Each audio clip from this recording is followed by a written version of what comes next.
All right, it's now my pleasure to introduce our main speaker, my friend Georgia B. from Glendale.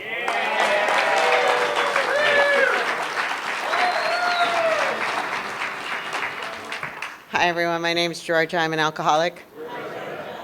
Really grateful to be here and to be sober. Thank you, Scott, for inviting me, and Scott and Stephanie for such a lovely dinner tonight.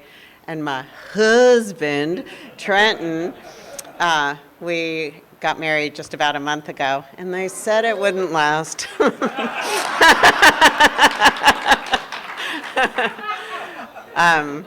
He spoke here a couple months ago. He's my favorite speaker, and we get to do this a lot together, and so it's really fun. We just get in the car. If you're our friends on Facebook, you're sick to death of us, but get over it. We're really, really happy, and we both have a lot of sadness in our stories, and we both suffered for a long time, and we're both really happy right now, and so, yeah, we can't help it. So unfriend us. And to my friend Chris, it's so nice to see you. I met Chris at a conference in Seattle area, and I remember it so much. I'm not going to tell your story, but he'd been away for a while and had been given special permission to leave the state to go to this conference. But he was seeing everything through the eyes of so much gratitude. And that's always stuck with me, and I've told your story to other people. That weekend for me was so significant because of your gratitude. He was looking at like trees differently and water differently and the meetings and the ability to go out and hang with a bunch of AAs at dinner, and I wasn't in a place like that at that point in my sobriety, and it moved me. And when I think of you, I think about that pure, beautiful gratitude. And if you want to know how people stay happy and sober after a long period of time, it's gratitude, and it's contagious. And so I try and surround myself with people who are joyful and love this program. You know, I got sober when I was 24 years old, February 1st, 1993. I've been sober for 32 years, which makes me 57.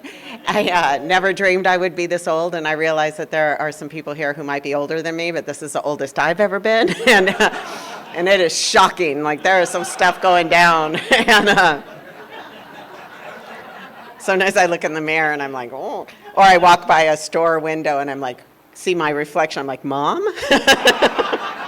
I don't know when that happened, but I always thought I was going to die young. I started drinking at a really young age. I was arrested for drinking in public by the time I was 11, so I was already, in trouble at a really young age, and I just always thought I would die young. And there was a song by Blondie called Die Young, Stay Pretty, and we used to aspire to that, the 27 Club, like with Jim Morrison and Janis Joplin, all these people who died at 27. We were like, oh, that's so cool. That's how I want to die.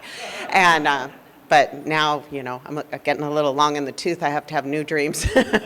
I was raised by a single mom. My dad died of cancer when I was 6. And before my dad died, my life looked kind of normal. I had a mom and a dad, and we celebrated holidays, and we went on family vacations. My dad would walk me to school on some days. I remember, I have all these sweet little memories. My mom loved to bake, and she would garden, like normal. And then my dad got cancer, and he was sick for about a year with that, maybe even a little bit longer before he died. And then he died. We were broke. She worked 3 jobs to keep a roof over our head. She was depressed and angry, never dated again, never really had any friends, cut her hair, and sat down in front of the TV when she was at home and could not be bothered with me. I mean, I would walk in and say something like, hello, and she'd be like, not now. She was just like at 10 for me just saying hello. And I wanted to be loved more than anything in the world, and I couldn't articulate it back then, but I had this sense if I could just find someone that would love me, I'd be okay. And that's all I aspired to do and be, is find someone to love me so I'd be okay. And so I made a lot of decisions based on that got me into a lot of trouble. But I didn't realize all the stuff my mom was going through, and so I was looking for love and affection and connection, and so I started hanging out with the older kids. And they were smoking and they were drinking, and so I started smoking and drinking, and I don't remember my first drink. I'm really jealous of people who have that first drink experience. I felt terrible and then I drank this and it went boom and I went and, everything changed. I have pictures of me drinking out of drinks as a little girl, and then I feel like I just kind of tapered on. I don't remember a first drink. I just remember drinking more and more and more until I'm student body president in 6th grade, and then I dropped out the next grade, and I dropped out every year after that. I drank like a pig from the gate. I drank for the effect produced. I feel like I was born with these really big emotions. I didn't seem to be like my fellows. I feel like I was born singing the blues. Like everything was so big, and I was really depressed, and I really hated myself, and I had my first suicide attempt when I was 12, and I had a second one when I was 13, and then I had one right before I got sober. And the older I get, the sadder I feel about that. Like at 12 years old, I already felt like, what's the use? Why bother? There's no reason for me to live. I mean, whoa. And if you find something that makes you feel better, booze, you're going to do that, and you're going to do it as often as you can. And it was the only thing that ever made me feel better, and also helped me to connect with other people because I hated myself so desperately. And so it helped break down those walls. And I came here, I was such a victim when I came here because of all these things that happened to me as a kid and then throughout my life. And it wasn't until I got to that 4th column of the 4th step that I saw that I was kind of a hoe. And I didn't mean to be. I genuinely meant to be loved. I really believed that if I could just find someone to love me, I'd be okay. And all the movies I watched and all the TV shows I watched a lot of family dramas because I wanted that so badly. It seemed to me once you find love, everything else falls into place. And so it wasn't until I had double-digit sobriety that I learned that a man is not a plan. But for many decades, it was my only plan. I never thought, oh, one day I'll go to college, or one day I'll be a doctor or a lawyer. It was just one day I'll find someone to love me, and then I'll be okay. And my drinking got me in trouble from the gate. No matter how much I promise you, no matter how much I promise me, if I drink, I'm getting drunk. And I don't do it very ladylike-ly, like a lady, whatever. When I was younger, it was kind of cute when I blacked out and did stupid things. Like, oh my God, do you remember what you did last night? I'd be like, no, what did I do? Oh my God, you were so funny. You did this and you did that. I'm like, oh my God, that's so crazy. And then later, it's like, you blacked out again last night. Do you remember what you did? No, I have no recollection. You left me at the club. You slept with my boyfriend, whatever the thing was. And it's not as cute the older you get. My mom threw up her hands really early on, probably when I was 10 or 11, and said, if you're going to smoke, if you're going to drink, I'd rather you do it at home, because she was scared I was going to get in trouble. And so I turned my room into a party room. I take things like that pretty literally. So I started collecting all my friends in the neighborhood who had curfews and families that cared about them and were worried about them, and packed them into my room and just partied like crazy. My mom used to call my room the opium den, although I've never done opium or smoked it or whatever you do with it. But if a friend came over, my mom would have her TV really loud. So embarrassing. It'd be so embarrassed all the time. Our house was filled with cats, and she'd yell at the cats, and she'd yell at the TV, and I would just drink more and more and more. Actually, I don't know why I'm talking about this, but I made a game of one of the things she used to do. So I'd have all my cool friends in my room, and we'd be partying and listening to music and getting drunk, and my mom would be in the living room yelling, "Get down!" to the cats. And I was so just mortified. I was so embarrassed of her. I mean, she's working in a school cafeteria. She cleans people's houses, and now she's at home sitting in front of the TV in our filthy, dirty house that brought the value of your house down. Like, our house was bad. And then she's yelling at the cats. And so when she would yell, "Get down," we made it a thing that no matter what we were doing, when she yelled, "Get down," we would get down. We'd stop at whatever we were doing and get down. But I learned to deal with shame and embarrassment with humor.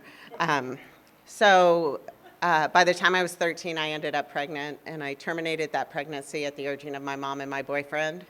I didn't want to do it, but I couldn't bear the thought of them being mad at me. I can be mad at you, and I can hate you. I can bear that. But I cannot. I need you to love me, so I'll be okay. But what happens is I hate you, and I resent you, and probably punish you too. And that's what I did. I agreed to do it and then drank and used over that for a long time.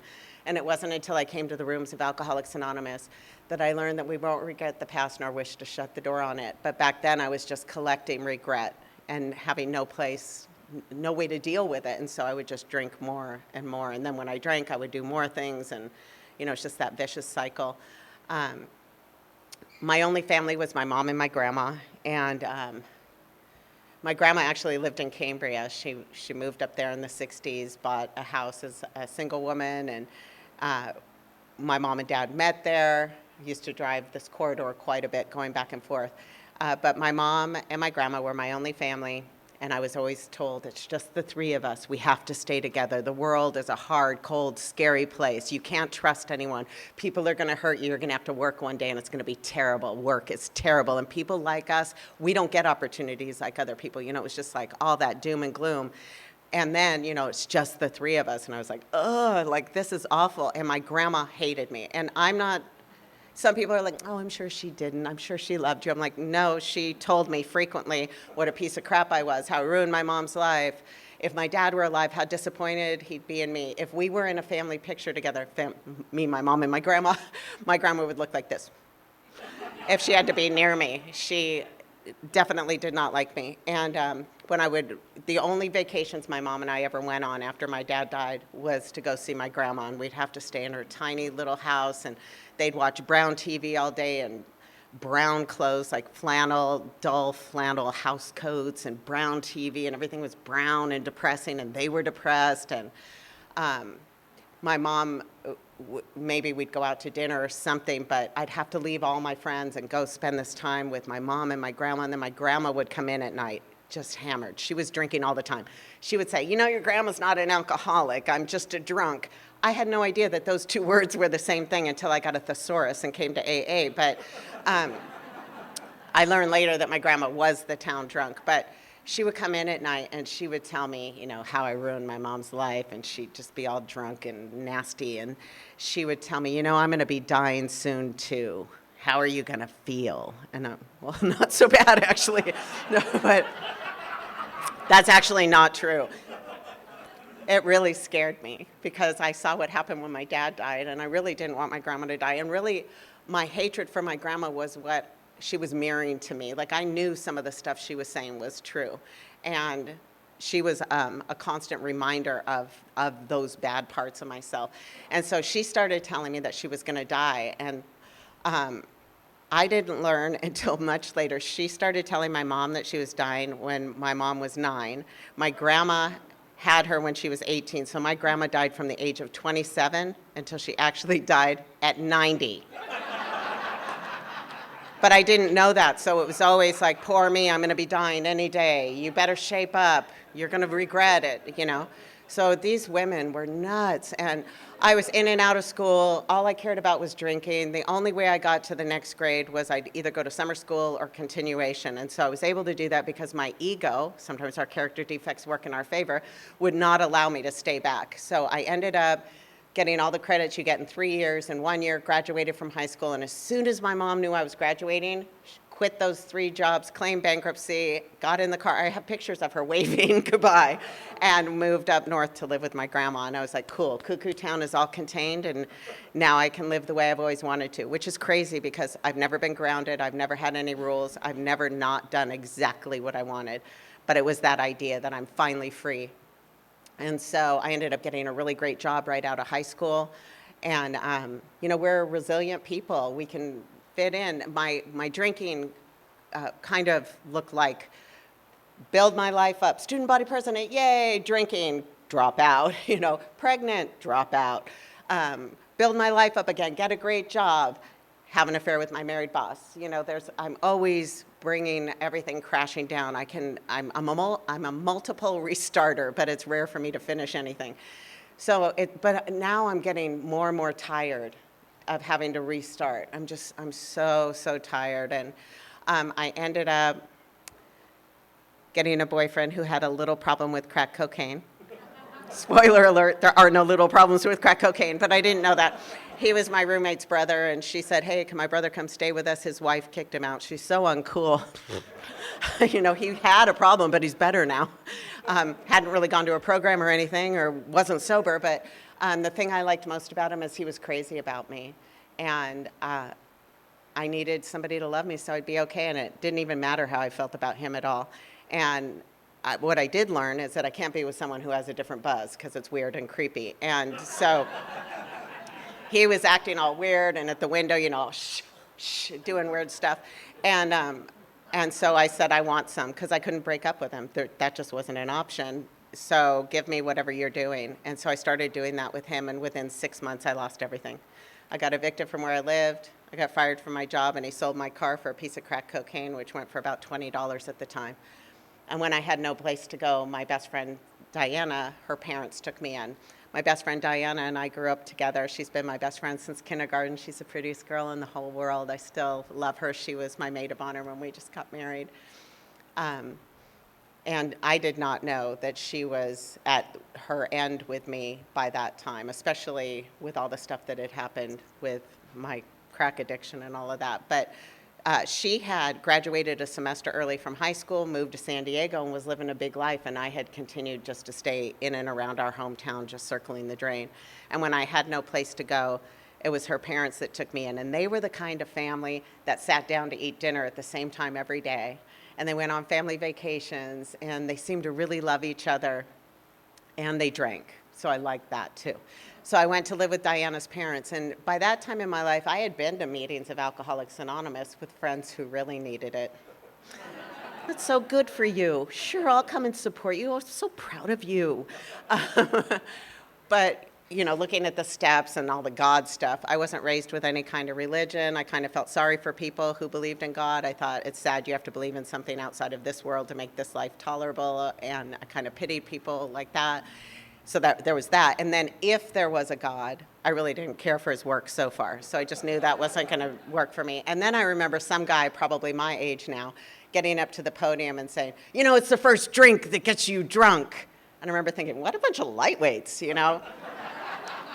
I just had no idea what that meant until this period of time when I went to live with Diana's parents. And I made, obviously I have a problem with drugs, so I just won't do them anymore. Easy breezy. No. What happened was I made all these agreements like we do in chapter 3 of our big book. This time when I drink, I'm not going to do this or that. I'm not going to drive drunk. I'm not going to clean out my bank account. I'm not going to wake up with a stranger, all those things. And I start drinking, and now I do those things. And it happened again, and I'm waking up. I don't know where I am. All my money's gone. Weird things in my car, like shoe prints on the top. How did they get up there? I don't know. Like just weird stuff.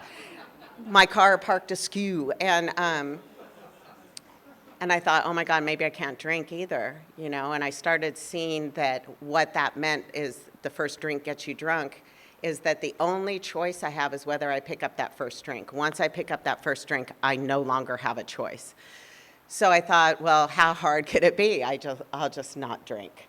And so day one, I like to record things. And so I have a calendar and I write day 1. And then, like halfway through the day, I'm hammered. So it's like, "Rrr." So then the next day I'm like, day 1. And then, and it was a lot of paperwork. And, and so I thought, it seems to be the destiny of my people to be miserable. I look at my mom and my grandma. They're miserable, and the only joy they have is drinking, and maybe that's just my fate. And so I thought, if I'm going to be miserable, I'd rather be drunk and miserable than sober and miserable. And I poured myself a drink. It was White Zin in the box, because I'm a classy drinker. That's because that's what was in front of me. And I poured a drink, and the phone rang, and it was a guy by the name of Jeff Monahan. He was sober 8 years in the Pacific Group, and he had left Los Angeles and moved to San Diego and happened to work at the same company as my normie friend Diana, whose parents I was living with. And she had begun to confide in him about her loser friend living with her parents. And so he offered to call me, and when I picked up the phone, he said, I understand you have a problem with alcohol. And for whatever reason, I told the stranger, yes, I do. And he said, I want to give you the number of a woman to call in AA, and he gave me the number of Pat Y. And I called Pat, and she said, my husband Vince and I are going to a meeting. Why don't you come with us? And for whatever reason, I said, okay. And I got in my car, and I drove to this stranger's house, and I got in this stranger's car, which is not unusual for me. But to do, to do that sober was. And they took me to the big Wednesday Pacific group meeting, which was very much like this, where people were happy and sober at the same time. I always thought it was an or conversation. You were happy or sober. I didn't know you could be both. And I didn't know what to call it, but I know now that what I felt was hope for the first time. And Pat said the magic words, I'll be your sponsor until you find one. And I needed her to like me so I'd be okay. So I said, okay. And she started me on a really simple course of action of going to regular meetings on regular days, getting commitments at those meetings, calling her every day, just really simple stuff. Because, okay, so I was 24 and a half, and I thought, I've already wasted so much time. I've got to get on the fast track. I've got to go on a diet, get a good exercise regime, get a great job, go to school, and now that I'm well, it's time for a relationship. And when Pat got done laughing, much like you, she suggested that I just work on getting my first year foundation. And this is one of the great things about being a member of a home group is that everybody's saying the same thing and everybody's doing the same thing. And in my home group, everybody in their first year was doing the same thing, like not worrying about all that stuff, just get your first year. All the time and energy I want to put into going into school, put that into getting my steps done, get a little job to go to in between meetings, don't quit smoking, no major changes, and for God's sake, no relationship. What? I've been in a relationship since I was 10.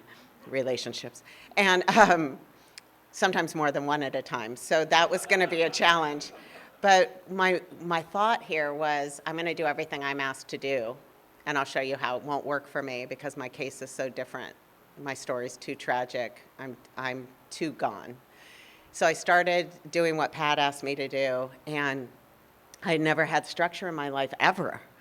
I never went to school on a regular basis, never went to work on a regular basis, didn't eat on a regular basis or at a regular time, was never faithful in a relationship, like zero structure. But what I thought structure was the man trying to keep you down, people over 30 who don't understand freedom.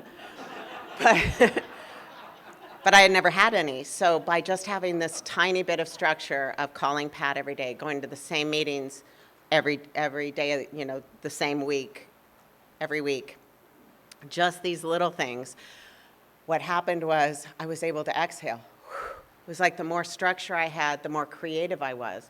The more structure I had, the safer I felt. The more structure I had, the more time seemed to bend. The more I did, the more I could do. It doesn't work on paper, but somehow something was happening. And so I was really thriving on that. When I was about 2 weeks sober, a family friend came forward and told me all these secrets that my mom and grandma had kept from me. Now, my mom and grandma, I knew there was something weird between them. Their relationship was really strained. They seemed to need to be together, but also hate each other and upset each other with a look or a sound like, ah! And then one would cry, or your mother, your grandmother. And I'm like, what happened? I don't even know. It was a look, it was a word. Sometimes they spoke in a secret language. So I knew that there was something. So I fancied myself a bit of a detective, and I went through all of their personal belongings, and I had never been able to unearth the secrets that I thought would explain why I was the way I was. And I had given up that idea until this family friend came forward and said, I know some stuff. And I said, I knew it, which is my favorite thing to say. And I wrote down everything he told me, because when you hurt me, I like to be super specific when I throw it in your face, which was my plan. I was going to take it to my mom and tell her what I really thought about her. Look at what I found out.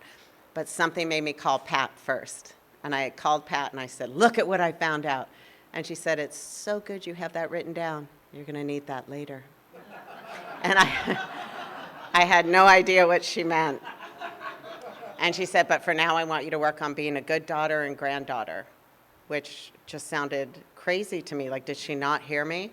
But I don't know how to do that. I don't even have any examples of that in my life at that time. And so we came up with a plan, and that's that I would call once a week, I'd write once a week, and then I'd visit as often as I could. And if I did these things, I would know at the end of the day when my head hit the pillow that I'd done everything I could to be a good daughter and granddaughter. Because where my mom and grandma were concerned, I felt fierce love and loyalty and responsibility and guilt and shame and embarrassment and hatred and all of those feelings all at the same time. And I don't think I could have stayed sober with that kind of angst had I not changed my behavior right away. So set aside all of that for now. I'm going to just work on being a good daughter and granddaughter. So I start sending a card once a week and calling once a week. My mom and grandma did not believe that they should have to call me or visit me. So this was all pretty one-sided. So I'm sending the cards, I'm making the calls, super awkward at first, but eventually it got easier the more I did it. And then, at first I didn't know what to write in the cards, and now I'm writing about my adventures in sobriety. I didn't know a girl like me could have the kind of life or the potential, the limitless options I had now, so I was really grateful. And so I was writing to them about the adventures of my sobriety, and then I started thinking about how they must be saving these cards, because I was sending one a week. And so maybe they were saving them in a beautiful decorative box, or maybe tied with a lovely ribbon on the coffee table, and maybe even rereading them from time to time on a cold winter's night. Like, oh, that Georgie, she's so clever. And that's not what was happening, as it turns out. I made the weekly call to my mom and grandma, and my mom said, well, we've been getting your cards, but grandma's been having to white them out to reuse them. And we're wondering if you could start writing them in pencil. And so I wrote those cards in pencil for over a decade. And the reason why, and this is the stuff. The reason why is because I now had a sponsor who told me I could bring all my problems to her and I'd never have to go through anything alone again if I didn't want to. I was beginning to have an experience of my own higher power as the result of going through the steps with a sponsor. And I had more friends than I dreamed a girl like me could have. I was also learning that I had more tools than I ever knew existed. And it may not be fair, but he with the most tools has the most responsibility. And in this case, it was me. My mom and grandma were sitting in the shack of a house, literally the house was falling down. They were poor, they had nothing, and they would smoke all day and talk about the dirty, rotten bastards in the world and how they're getting screwed now. And I was beginning to have this big, beautiful life. And so could I write those cards in pencil? Yes, I could. I wrote those cards in pencil. And at first I wrote a little bit less to punish them, but they didn't notice. Story of my life, even my punishments go ignored.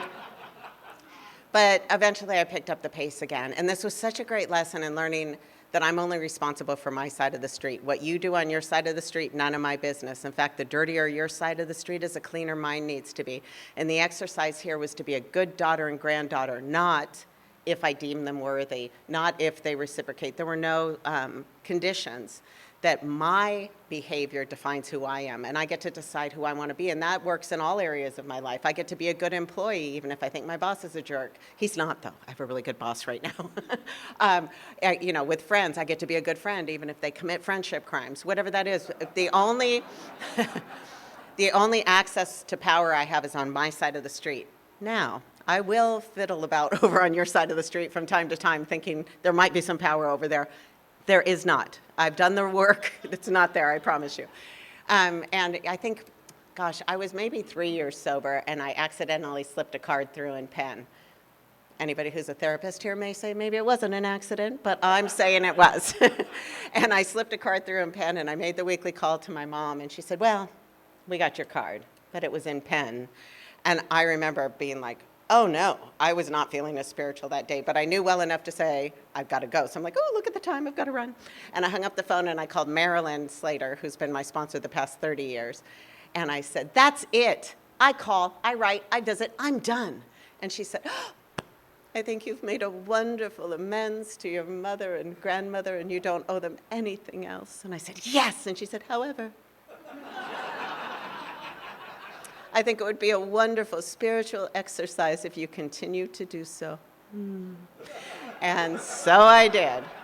And that's how she gives me direction, too. I'll go to her with, like, option A and option B, and she'll say, well, you could do option A, or you could fight for the good.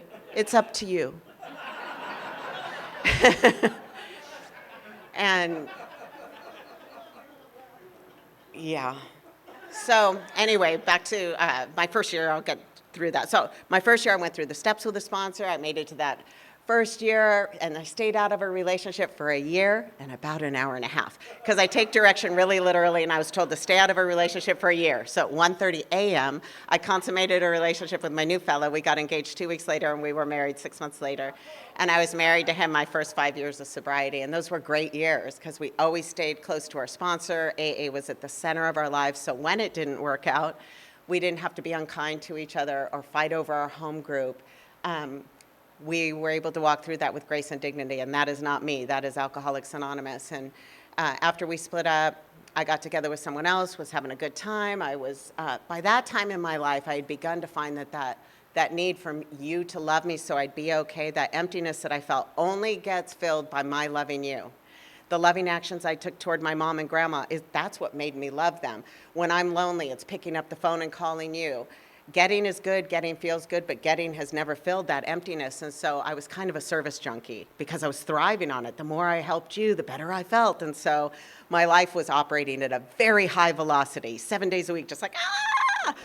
And then I had to have a second back surgery, and there were complications, and I ended up being bedridden for about a year. And so I had to learn a whole new way to work a program like this.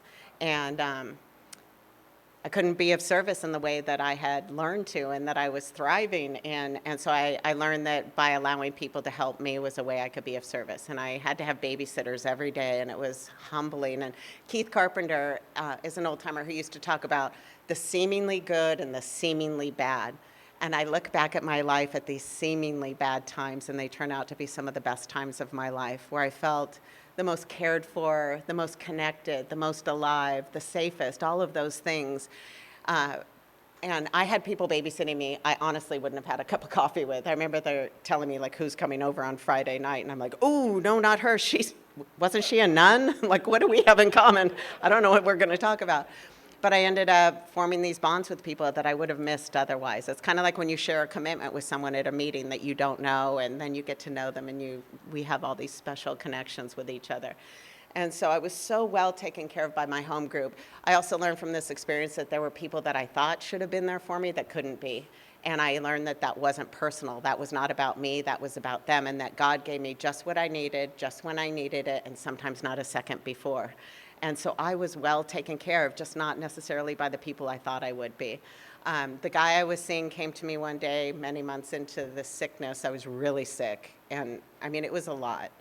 And he said he'd consider a relationship and a commitment with me when I was well, and dumped me, and I was devastated. And so, of course, I called my loving sponsor, and I had been calling her with all the updates. Have to have surgery, complications, can't work, had to give up this job I loved, can't drive, have to sell my car, can't pay my bills. Normie friend Diana helps me pay bills, to the rescue again. So now I call Marilyn, and I'm like, and now I got dumped. And at the time, she was learning to play guitar, so she'd often be plucking away in the background, which is not a bad way to get direction. And she said, oh, this sounds like a wonderful country western song. And she started playing a country chord progression and sang my blues, and it made me laugh. And that's been one of the greatest gifts of my sobriety, is finding humor in everything. And having a sponsor who finds so much humor in my darkest moments has been a great gift. She is the funniest person, I swear. Thank God, because life is too short. And she's such a great example to me.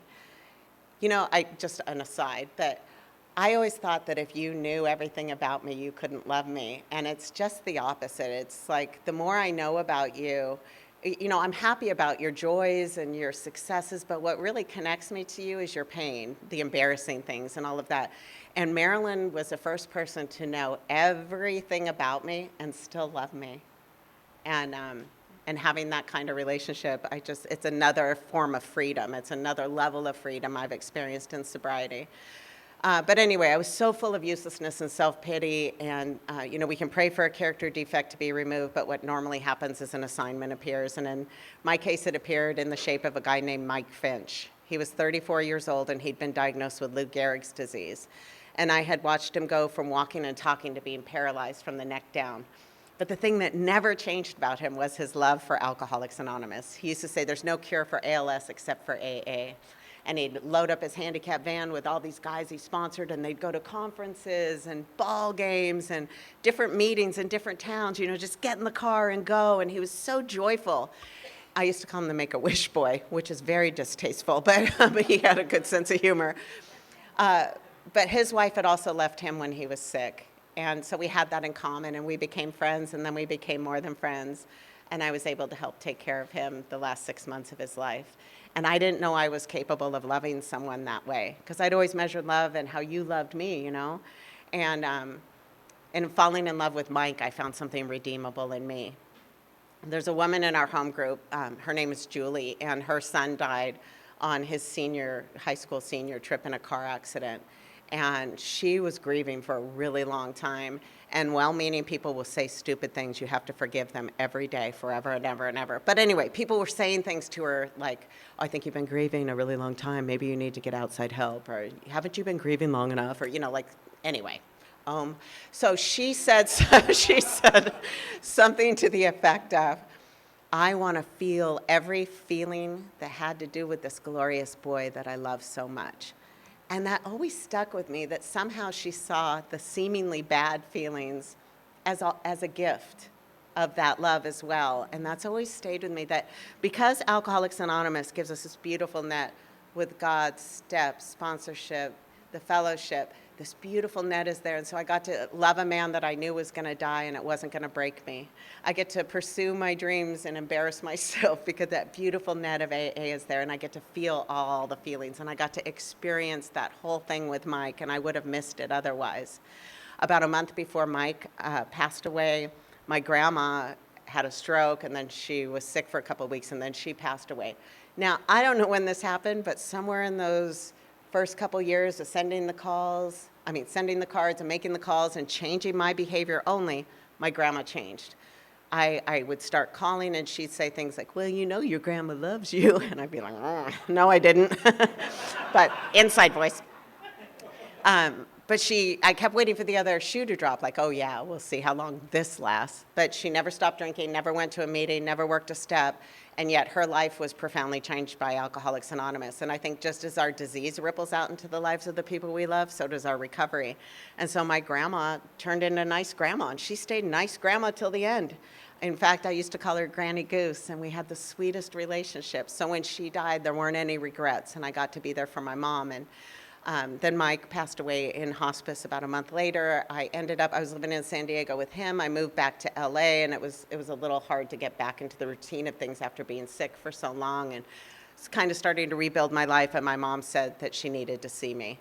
And so I drove up to where she lived, and it just blows my mind that I had those secrets that I wrote down when I was 2 weeks sober, and I was going to tell her what I thought about her that day, like I couldn't wait. And now it had been years, and I never found it necessary to mention them to her. So she never knew that I knew anything. And the secrets that I had learned that day is that my mom and dad were never married, that my mom embezzled the money that my dad left me when he died, that my dad was an alcoholic and a womanizer. It was stuff like that. So I drive up to see my mom, and she says, now that your grandma's gone, I need to tell you some things, because your grandma was a really private person, and she wouldn't have wanted you to know this. But at 8 years old, she was sent to live with another family because her parents couldn't take care of both my grandma and her sister. And so my grandma went to live in this house where she never went to school another day after first grade. She cooked and cleaned and was physically and sexually abused by the men in that family. And she got pregnant by a man she didn't love and had my mom when she was 18. And by the time my mom was born, my grandma left that man and started leaving my mom to stay with other families and then in boarding schools and leaving her. The other kids would be picked up for summer vacation, and my mom would be left there in shoes and clothes that didn't fit her. Like, where are my people? And my grandma would come and visit my mom from time to time in fancier cars and fancier jewelry. And finally, my grandma came to see her when she was a teenager and took my mom with her, and it turned out by then she had turned to a life of racketeering and prostitution. And my grandma was a madam at a brothel out in the Mojave Desert. And so my mom never went to another day of school and was physically abused and sexually abused. And my mom told me what that life was like over the next couple of days. And it was like listening to somebody's fist step. And like I said, I've never heard somebody's fist step and not loved them more. And I'm so glad that I was given, that I had some recovery under my belt, that I had some program in me. At 2 weeks sober, it would have been all about me, but I listened to her tell me her story, which she had kept secret for over 30 years. And she talked about these 2 babies that she had and put up for adoption and how painful that was. I always thought that she insisted that I terminate that pregnancy because she wanted to punish me because I was bad and she wanted to hurt me for making that mistake. And now I see that it was just the opposite. Right or wrong, our perception is our reality. And she was trying to spare me from the pain that she knew. And it's like, we can't change our past. Our past is our past. You can't change the past, but can't we? I mean, now all of a sudden I'm looking back at my past and I can see how every decision that my mom made was to ensure that I had a better life than she had and a better life than my grandma. And as it turns out, I had the life of a princess compared to the lives that they had. And she went on to explain what it was like to be my dad's mistress and how his survivor benefit went to his wife and she spent that money to pay bills. And she talked about the shame in all of that and, finding my dad and falling in love and, being able to be a housewife and have a kid and not, knowing, of course, that he was going to die, and now she had no way to take care of herself, and just all of that. And I got to listen, and what a great blessing that was. And I was so grateful, like I said, that I've been given that direction, because it turns out my mom was like a superhero, and I began to have a mad crush on her. I'd already learned to take my mommy stuff to my girlfriends and my sponsor, and so I got to just love her. And she was funny and beautiful, and those last few years we had together were the best because we were both free. And, all the things I wanted from her, I got to give her. I always thought that she withheld love and direction from me because she deemed me unworthy in some way, and that she withheld it from me. But it turned out she never had it to give, so I'd spent my whole life being mad at her for not giving me something she never possessed. But I possessed it now because of you guys. And so I got to love her. And she ended up getting diagnosed with lung cancer, and then it went to her bones, and then it went to her brain, and I got to take care of her the last few months of her life, which was a great blessing. And I have to wrap up. A lot has happened over the years. I thought after losing my mom I would die. I loved her so much, and we were so, she was the last member of my family. And anyway, I've been married and divorced twice. I've been in a series of monogamous relationships. Monogamous, the whole time sober. Who's a good girl?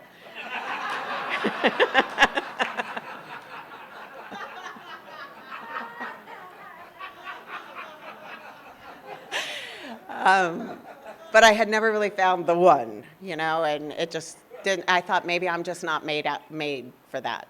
But I have a big life. I work at the Midnight Mission next to getting sober. It's the best thing that's happened to me. I get to take all the love and hope I get in these rooms to Skid Row every day. So this pile of crap I came here with is now gold. So I get to use that, and I sponsor girls, and I love music, and I go dancing and hear music, and my life is really big. And I thought, maybe I don't need a relationship. And, so I was really enjoying that, watching reruns of Grey's Anatomy, eating popcorn on the couch, shaving my legs, not shaving my legs. And then my friend Trenton invited me to come and speak at his conference, and we'd known each other for a few years, and he was in the same boat, although I'm not sure of his shaving status. And so we started dating after that conference, and then a year later at that conference, he proposed, and we got married, like I said, about a month ago, and Scott and Stephanie were there, and it was. I just didn't imagine this for my life. I think about all the times that I wanted to kill myself, and had I been successful, what I would have missed. I have this big, beautiful life, and I'll wrap with this, that, like I said about changing your past, you can't change your past. Well, sometimes I tell a story about myself, and then I have to do things to make it true. So one of the things I always say is I have nobody required by law or love, no family. I have nobody required by law or blood to love me. Thank you.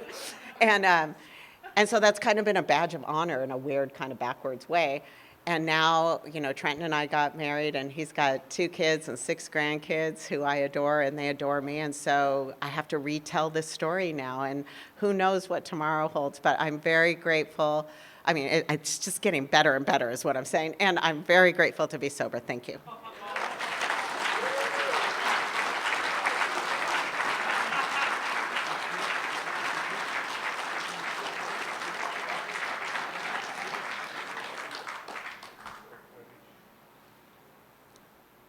Let's thank our speaker again.